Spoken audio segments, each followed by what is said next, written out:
जिथे मैलोन मैल कोणी नाही, तिथे वेदनेचा आवाज ऐकणार कोण? दंतेवाडा येथील समर्पित दाम्पत्य डॉक्टर रामचंद्र गोडबोले आणि श्रीमती सुनीता गोडबोले, पद्मश्री 2026. जंगल दिसायला जितकं सुंदर आहे, तिथलं जीवन तितकंच खडतर आहे. लांब ओसाड रस्ते, रुग्णालये नाहीत, डॉक्टर नाहीत, कुपोषण, अज्ञान, गैरसोय. आदिवासी जीवनात प्रत्येक क्षणी अनिश्चितता आहे. अशा परिस्थितीत महाराष्ट्रातून दोघे जण एकच संकल्प घेऊन आले. तन मन धन आणि वचनाने आदिवासींचे कल्याण आणि आरोग्य सेवेसाठी समर्पित राहू. आदिवासी भागांमध्ये जाऊन तेथील लोकांसाठी काम करणं हे माझं ध्येय होतं. त्यांना आरोग्य सेवा मिळवणं किती कठीण आहे हे पाहिल्यानंतर माझ्या लक्षात आलं की आदिवासी भागामध्ये थोडंसं ज्ञान सुद्धा कोणाचा तरी जीव वाचवू शकते. जेव्हा मला याची जाणीव झाली तेव्हा त्यातूनच मला या कामाची जास्त प्रेरणा मिळाली. या दाम्पत्याने आपलं सुखी जीवन सोडून आदिवासींचं कल्याण हेच आपलं ध्येय बनवलं.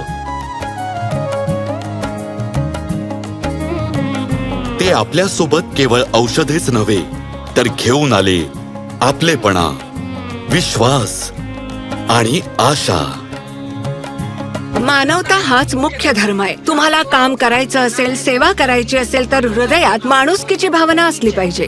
आपल्या वनवासी आदिवासी समाजात जे दुर्बळ आहेत त्यांना मदत करणं हे आपलं कर्तव्यच आहे. गेल्या कित्येक दशकांपासून त्यांनी हजारो आदिवासी आणि त्यांच्या कुटुंबियांना मोफत वैद्यकीय उपचार पुरवले.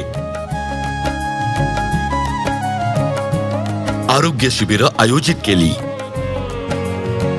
त्यांनी कुपोषणाचं रूपांतर पोषणात केलं.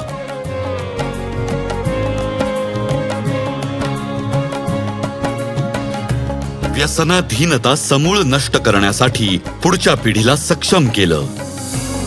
मैं गुटखा, तंबाकू, शराब इनका सेवन कभी नहीं करूंगा.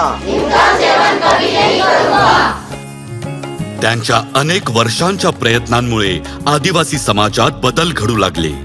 तन मन आणि बुद्धी वापरून जर तुम्हाला काम करायचं असेल तर त्याला प्रेमाची जोड द्या, म्हणजे तुमचे काम आणखी चांगल्या प्रकारे करू शकाल. आणि ते रोज सकाळी याच दृढ निश्चयाने कामाला लागतात.